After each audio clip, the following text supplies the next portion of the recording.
राधे राधे कृष्ण कन्हैया, गोपाल प्यारो मुरली बजैया।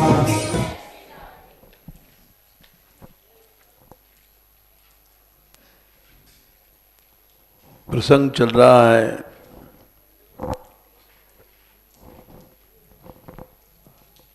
मोह का।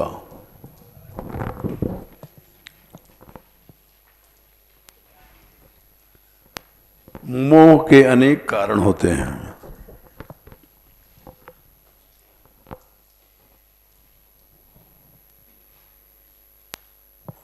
काम से भी मोह होगा, क्रोध से भी मोह होगा, लोभ से भी मोह होगा,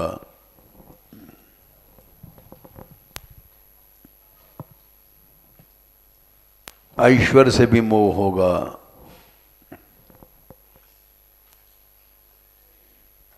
ज्ञान से भी मोह होगा,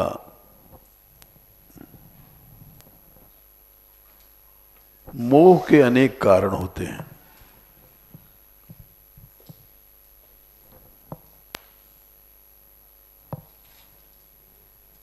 इस बात को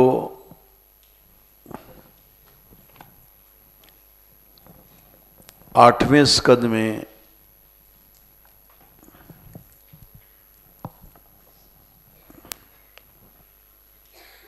22वें अध्याय में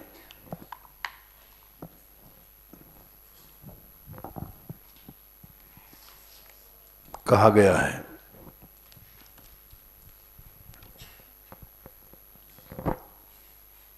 8:22-27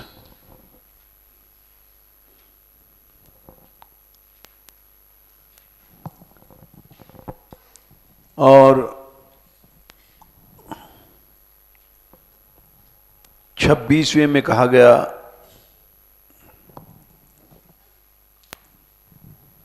जन्म कर्म वयो रूप विद्या ईश्वर धनादिभिः यद यस्य न भवे स्तंभस्तत्रायं मनुरुग्रह।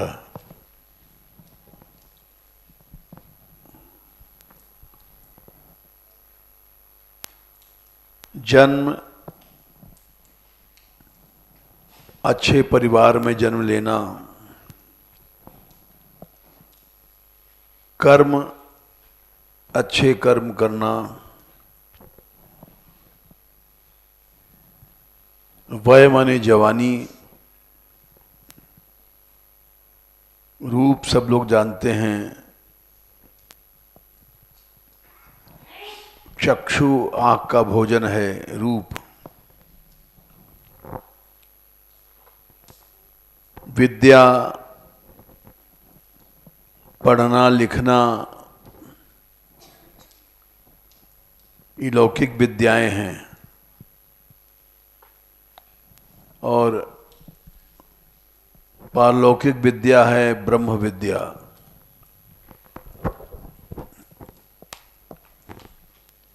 ऐश्वर्य कहते हैं मालकियत, ईशता माने जैसे राजा होता है उसका शासन चलता है सारे राज्य में।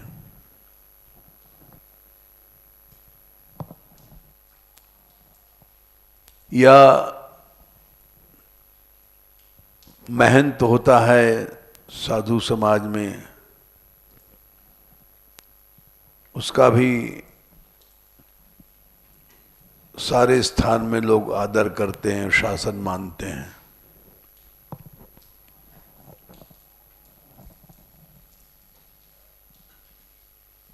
विद्यालयों में प्रिंसिपल होता है, वो जैसा कहेगा कॉलेज में वही हो, वैसे ही होता है। तो ये सब ऐश्वर्य है।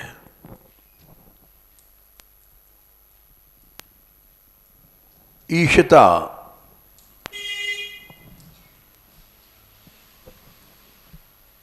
मालकियत, उसको ईशता कहते हैं।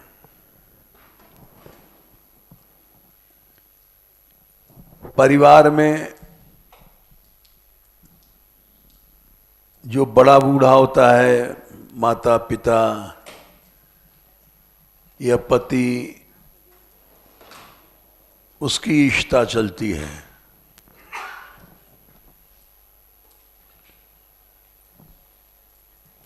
हमारे बाबा कहते थे कि रूपवती स्त्री और धनवान सेठ ये किसी के शिष्य नहीं बनते हैं।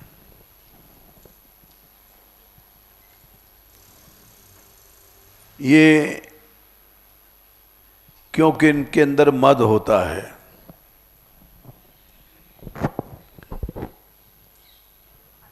मद कई प्रकार का होता है और मोह कई प्रकार का होता है।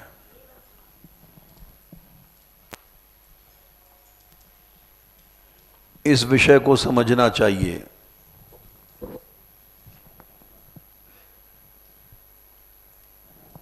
उससे स्तंभ भाव आता है, ऐंठ, या सरल भाषा में घमंड।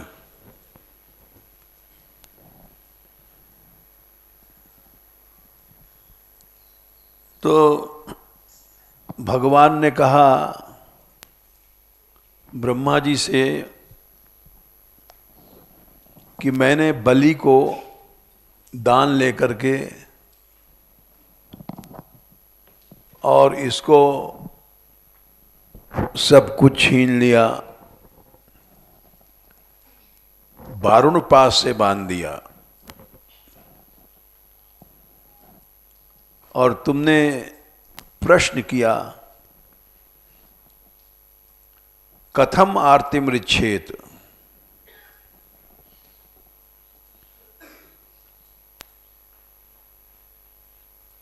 के 23वें श्लोक में 8, 22, 23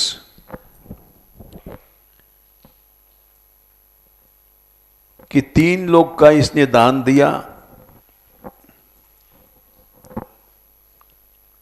अविक्लव मन से घबराया नहीं, तब इसको कष्ट क्यों मिल रहे हैं? आरती माने कष्ट।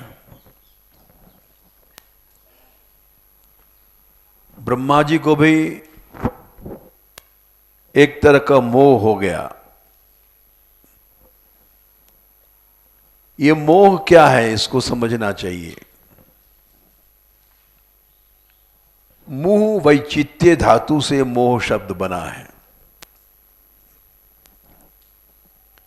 जब चित्त अपनी जगह नहीं रहता है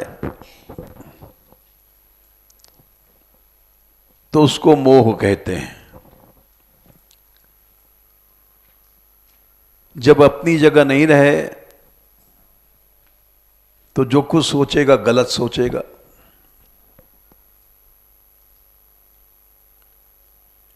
वो धर्म की सोचेगा तो भी गलत सोचेगा। अर्जुन ने सोचा युद्ध नहीं करना चाहिए, गुरुदेव सामने हैं, दादाजी हैं, तो गलत सोचा।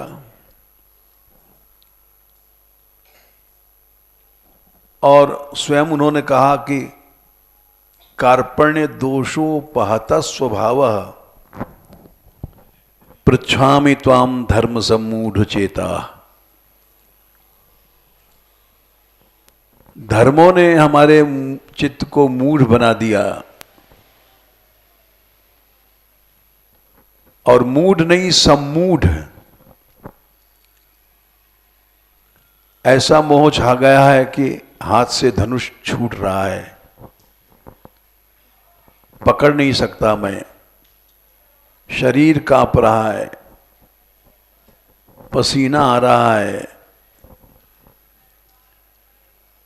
सम्यक मूढ़ता, सम्मूढ़ता, मूढ़ता की पराकाष्ठा पर पहुंच गए अर्जुन। क्यों? बोले धर्मों के कारण से। तो धर्म भी मोह पैदा करता है।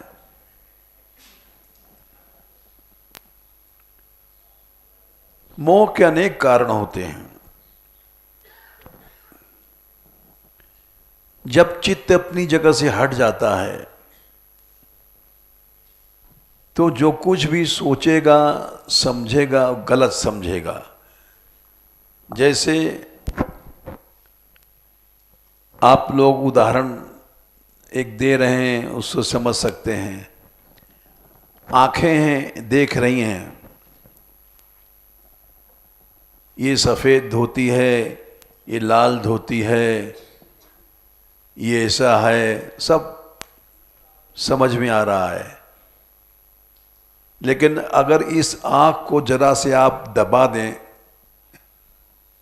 थोड़ा सा अभी आपको पता पड़ जाएगा, तो दो दो सिर दिखाई पड़ेंगे। बल्कि कभी कभी लगा गया 3 आँख हो गई हैं। सब गलत दिखाई पड़ता है। आंखों को मोह हो गया, क्योंकि आंखें अपनी जगह नहीं हैं। उसी तरह से मुंह वैचित्य धातु से जब चित्त अपनी जगह नहीं रहता है तो उसको मोह कहते हैं। फिर जो कुछ सोचेगा, धर्म की सोचेगा, वो भी गलत है। कर्तव्य की सोचेगा, वो भी गलत है।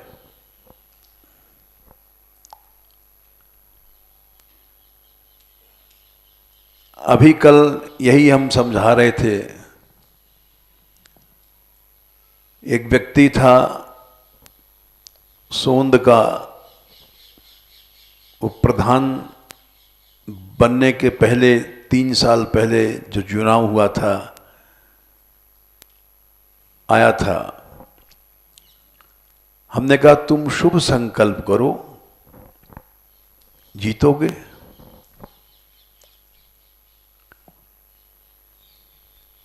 तो उसने शुभ संकल्प किया और जीता, प्रधान बना। 3.5 साल बाद आया था कल रात में। हमने कहा तुम्हारा क्या हाल है? बोले सब ठीक है। हमने कि विरोधी लोग तुम्हारे, बोले बहुत बड़े थे, उन्होंने बहुत पैसा खर्च किया था चुनाव में, शराब की बोतलें फ्री बांटी,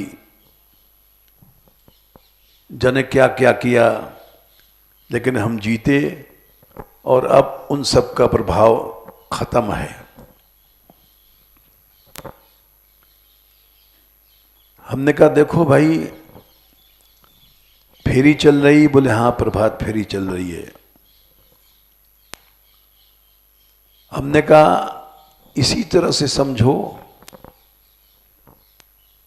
कि जब राजा ठीक रहता है तो प्रजा को भी सुख मिलता है। राम के राज्य में दैहिक दैविक भौतिक तापा, राम राज्य काहू नहीं व्यापा। न किसी को शरीर का कष्ट हुआ, छींक तक नहीं आई। दैवी कोई घटना नहीं घटी। ईश्वर का कोप होता है, पानी नहीं बरसा, सूखा पड़ा, ज्यादा वर्षा हुआ, अतिवृष्टि अनावृष्टि, ये सब दैवी कोप हैं। भौतिकता, ज्यादा जाड़ा पड़ा, लोग मरने लग जाते हैं, ज्यादा लू चली, गर्मी में लोग मर जाते हैं। ये भौतिक ताप है। ये किसी को कुछ नहीं हुआ, उसी का नाम राम राज्य है। यदि राजा सही है तो देश में मंगल होगा। फिर हमने कहा राजा सही है, ये कैसे पता पड़े? जब वो आराधना करता है, लोकाराधन करता है। राम ने लोकाराधन किया। आराधना उसको कहते हैं जब उस आराध्य के लिए हम सब कुछ छोड़ देते हैं।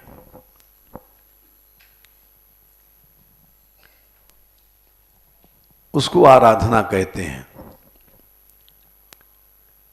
हम लड्डू पेड़े के लिए साधु बने हैं, आराधना नहीं है। एक पाखंड है आराधना का।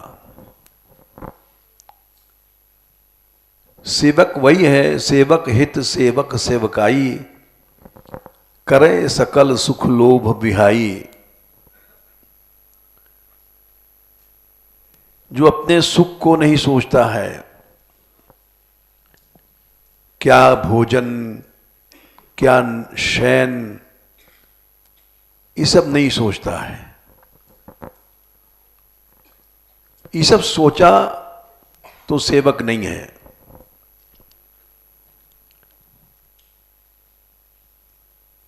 जिन लोगों ने भगवान नाम प्रचार किया, 22 बाजारों में पीटे कुटे, लेकिन अपने सुख की नहीं सोचा उन्होंने। आज हम जैसे लोग प्रचार करते हैं तो पहले सोचते हैं भोजन कहाँ मिलेगा, एसी कमरा है कि नहीं है, अटेस्टेड रूम है कि नहीं है। ये सब विचार जब आता है तो अपने सुख की सोचता है मनुष्य, वो सेवक नहीं है। सेवक वही है जो केवल स्वामी का हित सोचता है। ये अमर चौपाई है रामायण में भरत जी के प्रसंग में, अयोध्या कांड में, कि सेवक हित सेवक सेवकाई, करे सकल सुख लोभ बिहाई।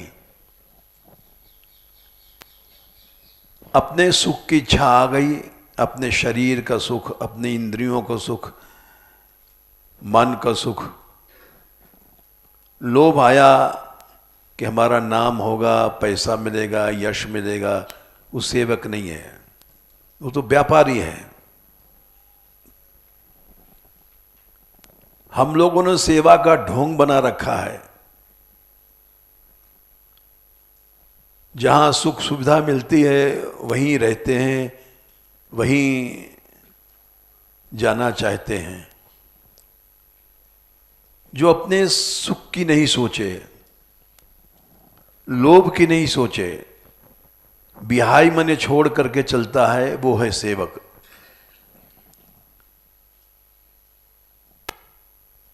और वही आराधक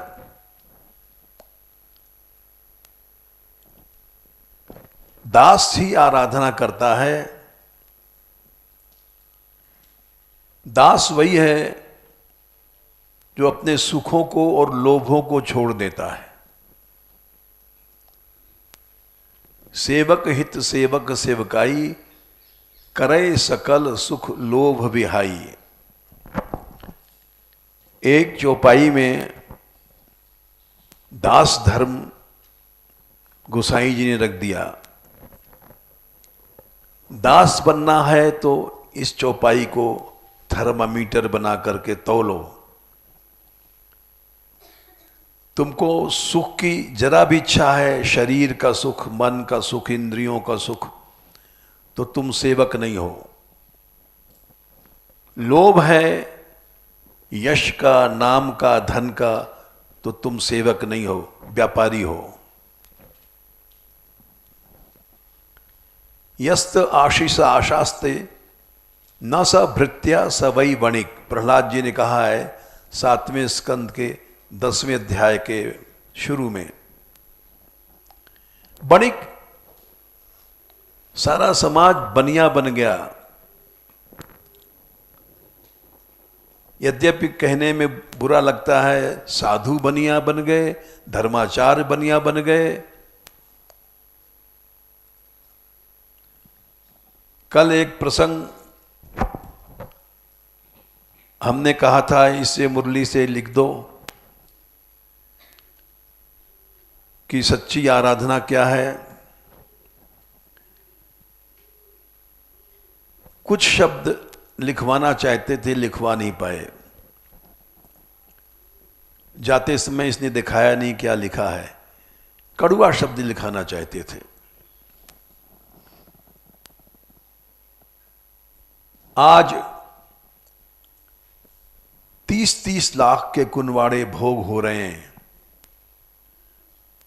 50-50 लाख के 56 भोग लग रहे हैं। 15-15 लाख के फूल बंगले बन रहे हैं। क्या ये भक्ति है? ये भक्ति नहीं है। इसी के नाम से चंदे होते हैं। ये भक्ति नहीं है। वो श्लोक था, नाति प्रसीदति तथोपचितोपचारैर, क्या संख्या है? 3-9-12। भगवान प्रसन्न नहीं होते हैं। चाहे 20 लाख का तुमने बंगला बनाया है, नाति प्रसीदति तथोपचितोपचारैर आराधितः सुरगणैर हृदयबद्ध कामैः। तुम देवता बन जाओ, हां 3-9-12 है। उपचित उपचार, बहुत ज्यादा बड़ा बड़ा उपचारों से सेवा कर रहे हो। अष्ट धातु, अष्ट गंध, ये सब मिलते भी नहीं हैं। देवताओं के द्वारा आराधना होती है, भगवान प्रसन्न नहीं होते हैं। यत् सर्वभूत दया, सभी प्राणियों पे दया करो समान भाव से। असदलभ्या, इस दया को असत पुरुष लोग नहीं पा सकते। तो इससे भगवान प्रसन्न नहीं होते हैं।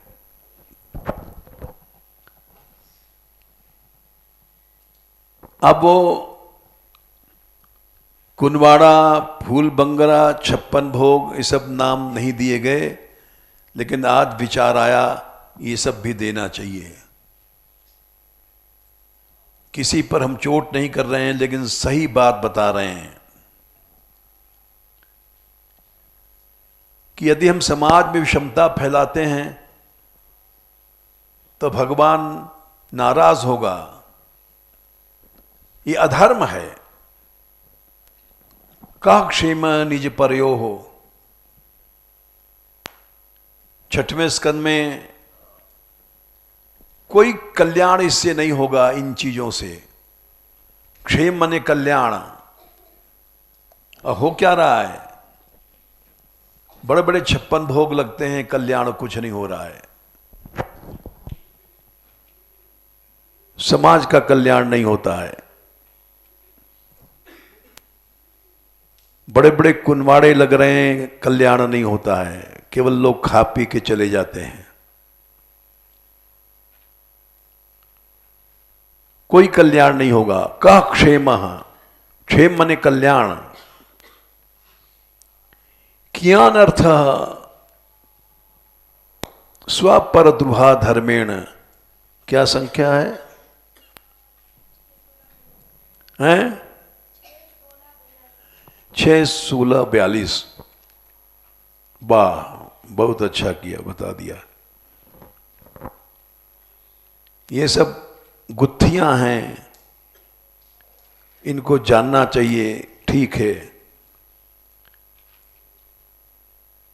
कियान अर्थ स्वपर द्रुहा धर्मेण, कोई प्रयोजन सिद्ध नहीं होगा जहां पर स्व पर मेरा तेरा ये द्रोह है। स्वद्रोहात अपने से द्रोह करना, इसमें भगवान गुस्सा हो जाएंगे और परपीड़ा से अधर्म होगा, अधर्म भी भगवान से दूर करेगा। आगे भी ये श्लोक यही 42 के बाद 43 है, 43। विषम मतिर यत्र न निर्णाम त्वमहम इति मम तवेति।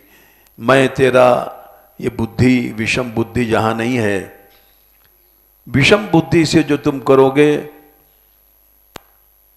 वो क्षयिष्णु, नष्ट होने वाली है, अधर्म बहुल है, उसमें अधर्म है, अशुद्ध है।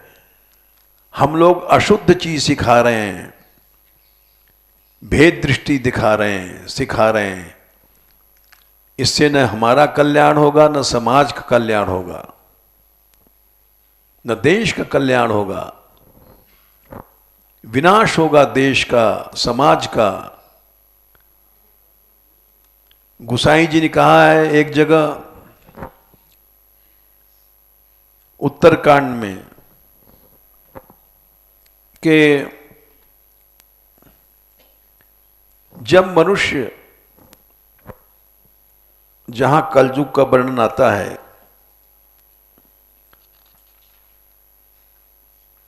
उसमें लिखा है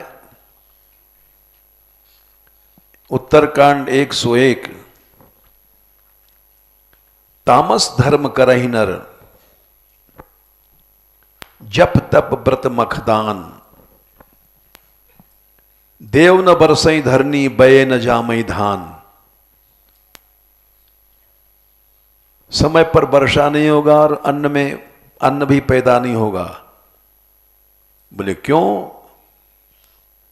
तामस यज्ञ कर रहे हो, तामस व्रत कर रहे हो, तामस दान कर रहे हो, तामस जप कर रहे हो। लोगों को पता ही नहीं तामस क्या है, तामस यज्ञ क्या है, तामस जप क्या है। जिस चीज में कामना आ जाती है वो राजस हो जाती है।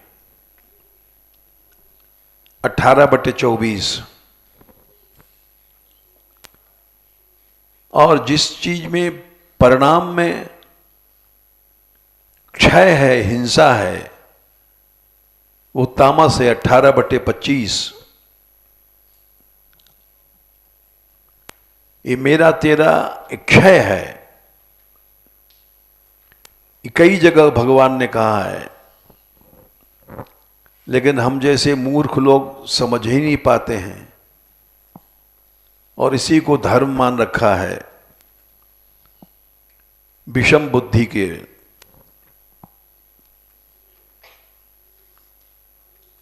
ऐसा तप 17/18 वो राजस होता है।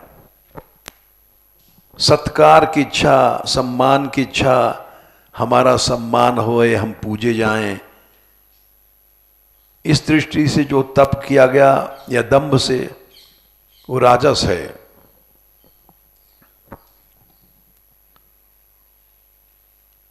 हम ये कह सकते हैं कि भगवान की कृपा से हमारे मान मंदिर में ये राजस तामस धर्म नहीं है। ये लड़कियां प्रचार करने जाती हैं, न डीजल का पैसा लेती हैं, न अपनी भेंट, न इनको मान की इच्छा है, भोजन मिल गया तो कर लिया।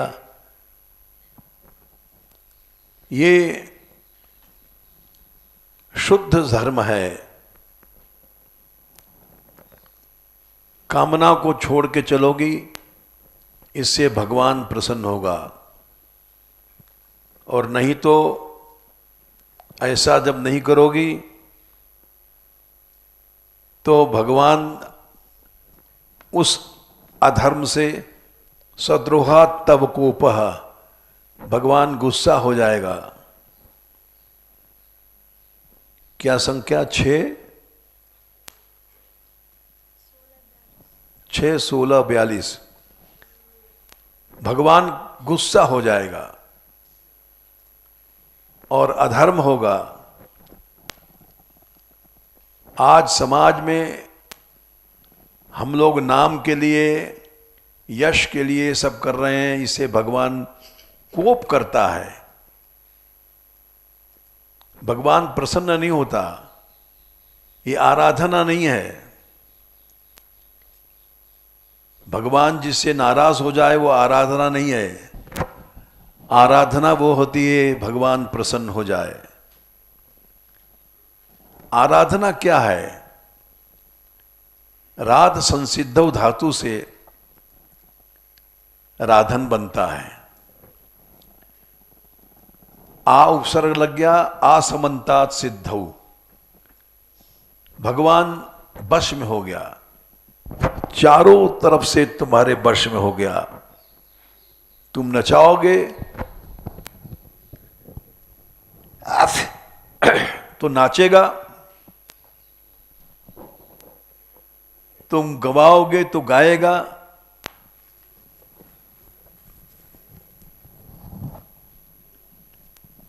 जैसे गोपियों ने, गोपी भी स्तोभितो नृत्यत भगवान बालवत क्वचित,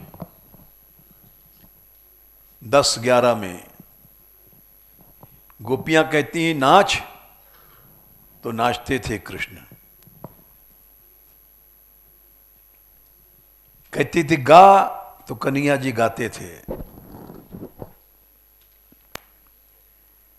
जैसे नचाती थी बिभर्ती क्वचिदाज्ञप्तः, पीड़ा ला रहे हैं गोपियों के लिए। बैठो, पादुका उसकी पन्हैया अपने सिर पर ला रहे हैं कन्हैया जी। ये क्या था?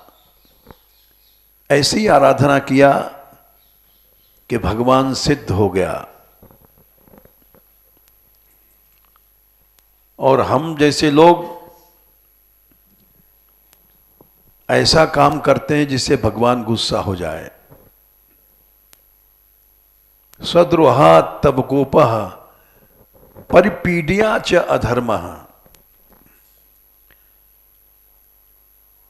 भगवान क्रुद्ध हो जाए और लोगों को पीड़ा मिले। जैसे हम वेद फैलाते हैं तो उससे दूसरों को पीड़ा अवश्य होती है। तो अधर्म ही चल रहा है। इसलिए उस पंक्ति को फिर से सुधारो। चाहे हम देवता बन जाएं, ये शब्द दो, 56 भोग करें, कुनवाड़ा करें, फूल बंगले बनावें, इससे भगवान प्रसन्न कभी नहीं होगा। क्योंकि इसको आराधना नहीं कहते। समाज में जब हम विषमता फैलाते हैं, नाति प्रसिद्धित तथोपचितोपचारैर आराधितः सुरगणैर हृदय बद्ध कामई सर्वभूत दया, डरो नहीं, उसमें लिख दो कुनवाड़ा, 56 भोग, फूल बंगला, ये सब नाम दो। जो कुछ गाली देगा देता रहेगा। लेकिन ये धर्म नहीं है। ये ब्रह्मा जी कह रहे हैं सनकादिक से 3 स्कंद में। भगवान इसके प्रमाण हैं।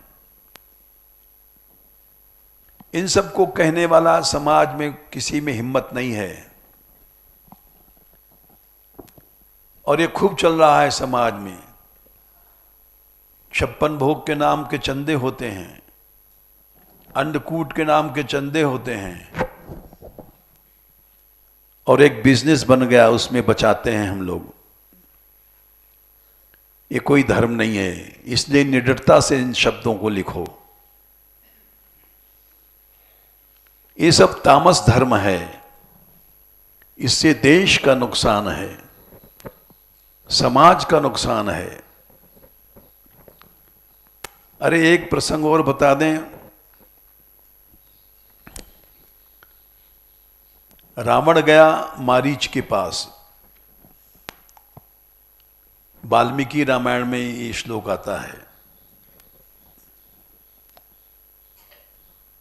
मारीच घबरा गया, रावण, सारा संसार डरता था। बोले मारीच, बोले कहो दशानन,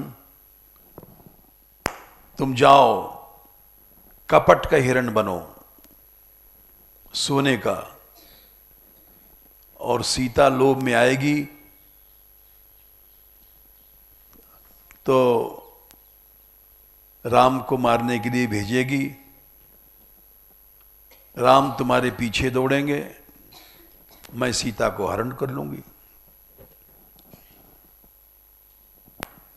मारीच ने कहा, वहां एक श्लोक आता है, त्वद्विधा काम वृत्तो ही दुःशील पाप मंत्रितः आत्मानं स्वजनम राष्ट्रम स राजा हंति दुर्मति। रावण, तेरे जैसा राजा जो दुष्शील है और पापमय है, पाप मंत्रणाएं हैं जिसकी,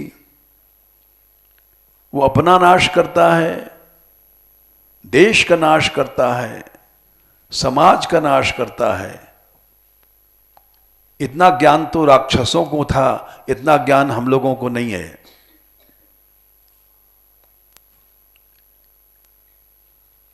रावण ने कहा, अरे तू मुझको ज्ञान देता है, मैं तेरा वध करूंगा। तो मारीच सोचता है, इसके हाथ से मरने से ज्यादा अच्छा है भगवान के हाथ से मरूंगा। तो वो चला गया हिरण बन करके और सीता का हरण होता है। इतना ज्ञान तो राक्षसों को था। आत्मानम स्वजनम राष्ट्रम, अपना नाश करेगा, स्वजन माने सारे तेरे परिवार का नाश कर देगा और राष्ट्र का नाश करेगा। और वही हुआ, और वही यहां अब भी हो रहा है। हम जैसे लोगों ने धर्म को व्यापार बनाया है, इससे अपना नाश तो कर ही रहे हैं, देश का भी नाश कर रहे हैं, राष्ट्र का भी नाश कर रहे हैं। दिन रात खेत में खाद लगाते हैं, यूरिया, और फसल नहीं होती है। किसान लोग आंदोलन कर रहे हैं कि लागत भी नहीं निकलती है अन्न की। क्यों? सब तामस धर्म हो रहा है संसार में, तामस दान हो रहा है, तामस जप कर रहे हैं, तामस भजन कर रहे हैं। इसलिए ये बात भागवत में भी लिखी है, कलयुग के लक्षण में, भागवत में भी, रामायण में भी, गीता में भी। अभी हमने आपको श्लोक बताया 18वें अध्याय में, 17वें अध्याय में। सब तामस धर्म हो रहा है। सारे धर्म को हम लोगों ने खोखला बना दिया, देश कमजोर हो गया, समाज कमजोर हो गया, हिंदू जनता कमजोर हो गई, पिट रही है, क्योंकि हम लोगों ने ऐसा किया है। इसलिए इसको कहने में डरना नहीं चाहिए। तो हम ये बता रहे थे कि मोह कई कारणों से होता है। धर्म से मोह हो गया, लो साहब, धर्म से मोह नहीं, सम्मूढ़ हो गया। ऐसा मोह हो गया कि खड़ा नहीं हो सकता है अर्जुन। कांप रहा है, गिर पड़ा धनुष। ये धर्म के कारण मोह था।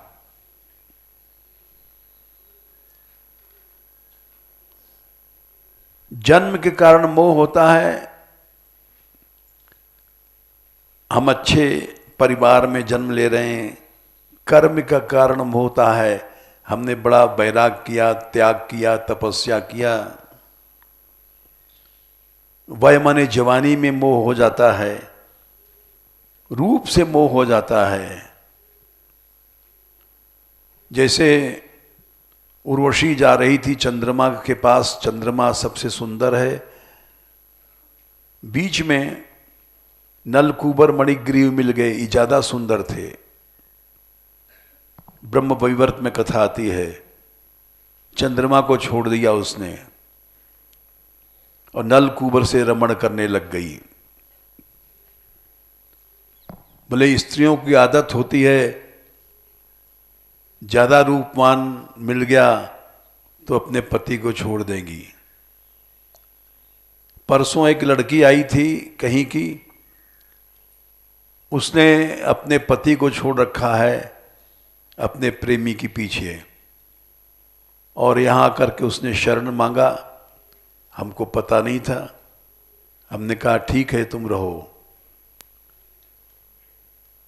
पीछे से एक अंजलि नाम की साधु है, जाप की है, वो आई भगी भगी कि वहाँ रुकेगी नहीं, बाबा को भी बदनाम करेगी।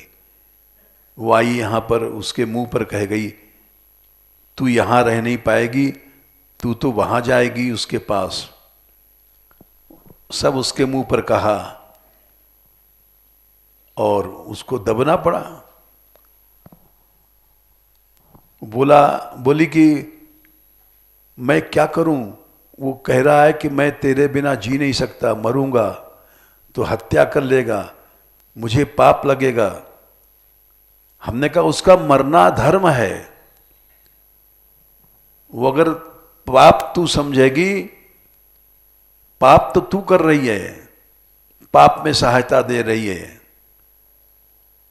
खैर वो यहां से फिर चली गई, रात को उसके घर वाले ले गए। लेकिन बात यह है कि ये बताया, स्त्रियां रूप से मोहित हो जाती हैं। जैसे ब्रह्म वैवर्त में उर्वशी ने चंद्रमा को छोड़ दिया नलकूबर के पीछे। नलकूबर रूप से मोहित थे, और ये ब्रह्म वैवर्त में कथा है। भागवत में तो यही है कि नंगे नहा रहे थे देवांगनाओं के लेकर के, और नारद जी पहुंचे तो ही हंसते रहे। देवांगनाओं ने तो कपड़े पहन लिए, वो ऐसे नंगे नाचते रहे। तो वहां लिखा है, ओ नारद जी ने कहा है कि ये तो देवता होकर के भी, दशम स्कंद में ये कथा आती है 10वें अध्याय में।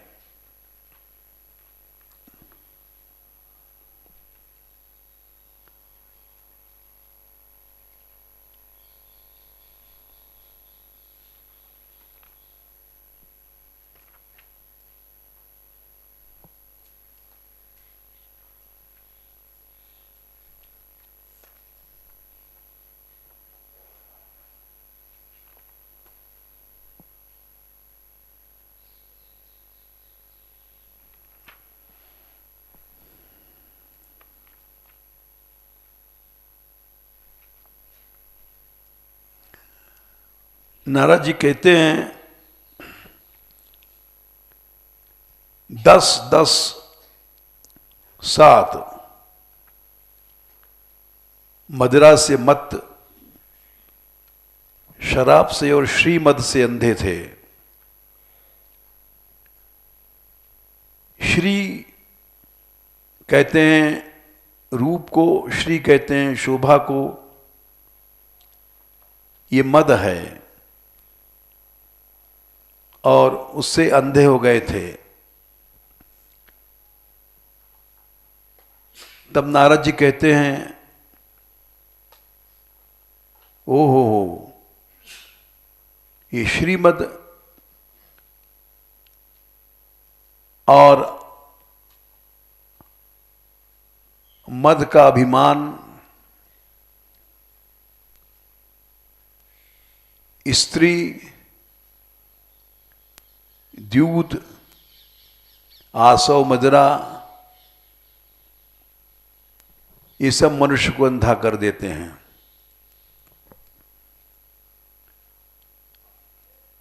और ऐश्वर्य और मद से अंधे लोग होकर के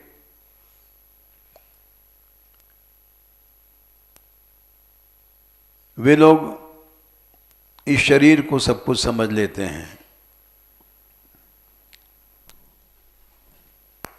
तो मद एक नशा है। इनको रूप मत था, जवानी मत था। खुदा जब हुस्न देता है नजाकत आ ही जाती है। तो रूप का भी मद होता है। विद्या का मद, जैसे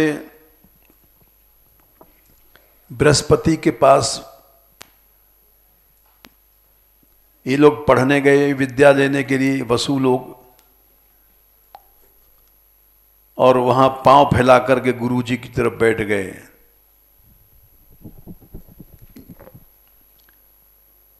विद्या का मद आ गया। उन्होंने शाप दे दिया कि तुम पढ़ लिख करके तुमको मद हो गया है, जाओ बैल बन जाओ। तो अरिष्टासुर बना था, वो विद्या के मद से शाप हुआ। ऐश्वर्य मालिकियत का मद, ईश माने मालिक बनना, जैसे इंद्र को हुआ। इंद्र सोचने लग गया कि मैं त्रिलोकी का स्वामी हूं, इसलिए उसने मद किया।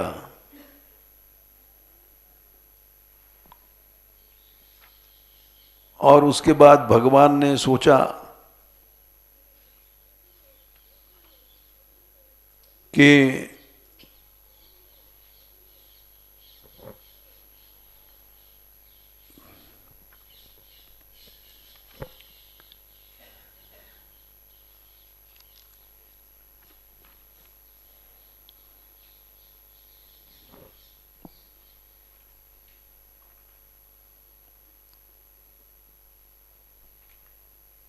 दस, 25, 31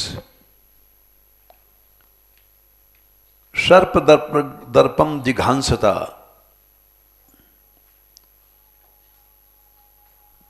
इंद्र का दर्प नष्ट करने के लिए भगवान ने ये गोवर्धन लीला किया था।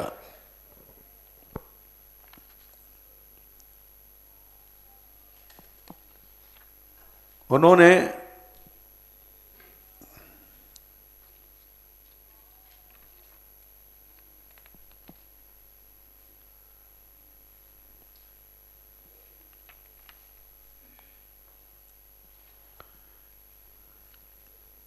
जब उसका नष्ट हो गया मद,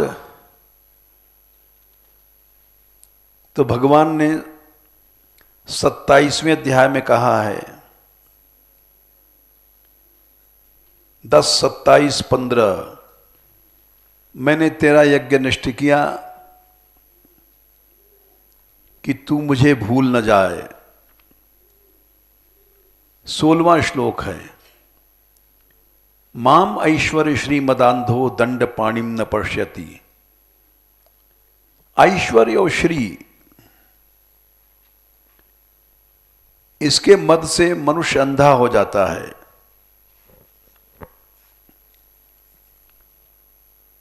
ऐश्वर्य क्या है? हम मालिक हैं,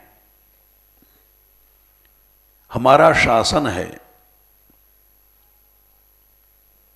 श्री माने संपत्ति, रूप आदि, इससे मनुष्य अंधा हो जाता है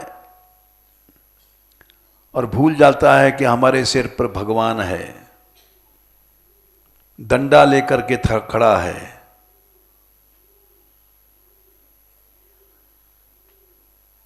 तो इसलिए मुझको भूल जाता है और मैं जिस पर कृपा करता हूं उसके मद को दूर कर देता हूं।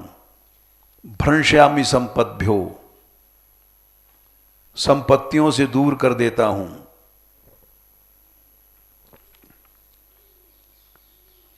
गम्यताम शक्र, इंद्र चले जाओ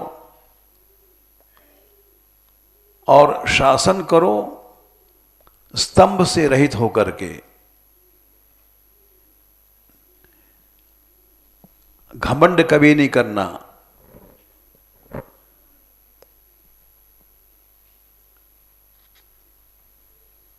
इंद्र बोले, भगवान की स्तुति करने लग गए और सत्वम ममैश्वर्य मदप्लुतस्य 27/8। ऐश्वर्य के मद से मैं भर गया था।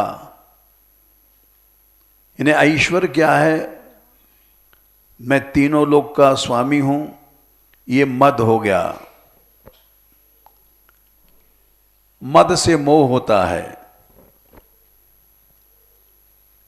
नशे में मनुष्य गलत सोचता है, इसलिए हमने अपराध किया और आप क्षमा करने योग्य हैं।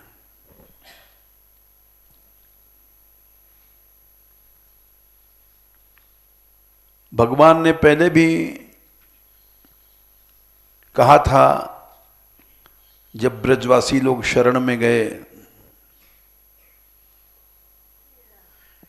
और 10, 25, 17 में नहीं सद्भाव युक्तानाम सुराणाम ईश विस्मया, देवता होकर के विस्मय विशेष अहंकार नहीं करना चाहिए। इसलिए मेरे द्वारा जब इसका मान नष्ट हो जाएगा तब शांत हो जाएगा।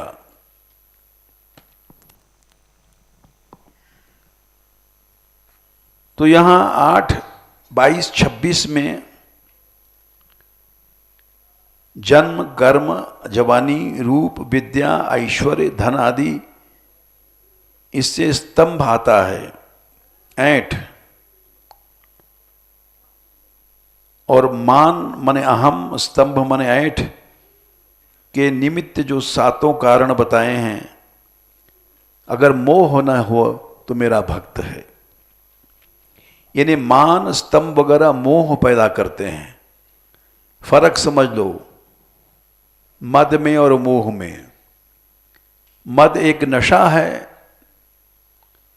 जो मोह मने चित्त को विचित्त कर देता है और सब सोचना गलत होता है। तो मोह कई कारण से होते हैं। अच्छे परिवार में जन्म होना, अच्छा काम करना, जैसे तपस्या किया, वैराग किया, विद्या तपो वित्त वपुर्वयः कुलैः। 4थे स्कंद में ये श्लोक आता है। शिव जी ने कहा है ये तपस्या उपस्या भी मोह पैदा कर देती है।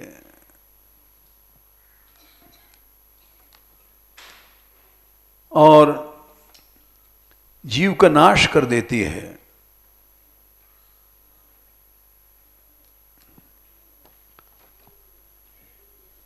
क्योंकि उससे स्तंभ भाव पैदा होता है, स्तंभ से मोह होता है। 4-3-17 विद्या तपो वित्त वपु वय कुलई। ज्यादा पढ़ना लिखना भी एक झगड़ा है, तपस्या करना भी झगड़ा है, क्योंकि इससे मान पैदा होता है, अहम भाव, और उससे स्तब्ध ऐंठ पैदा हो जाती है। जानता नहीं हम साधु हैं, हमसे ऐसा बोलता है। ये सब स्तब्ध भाव है, ऐंठ भाव। अरे तुमने भजन किया तो इसलिए थोड़ी किया कि हम साधु हैं, ये अहम पैदा हो जाए, दीनता पैदा हो जाए, इसलिए भजन किया जाता है। तो मोह के बहुत से कारण होते हैं। मद से मोह होता है, मान से मोह पैदा होता है, और कल बताएंगे। अभी मोह के बहुत से प्रकार हैं। एक तो वो हैं जो नाश कर देते हैं, एक मोह है जो फायदा भी करता है, वो कल बताएंगे। जय श्री राधे।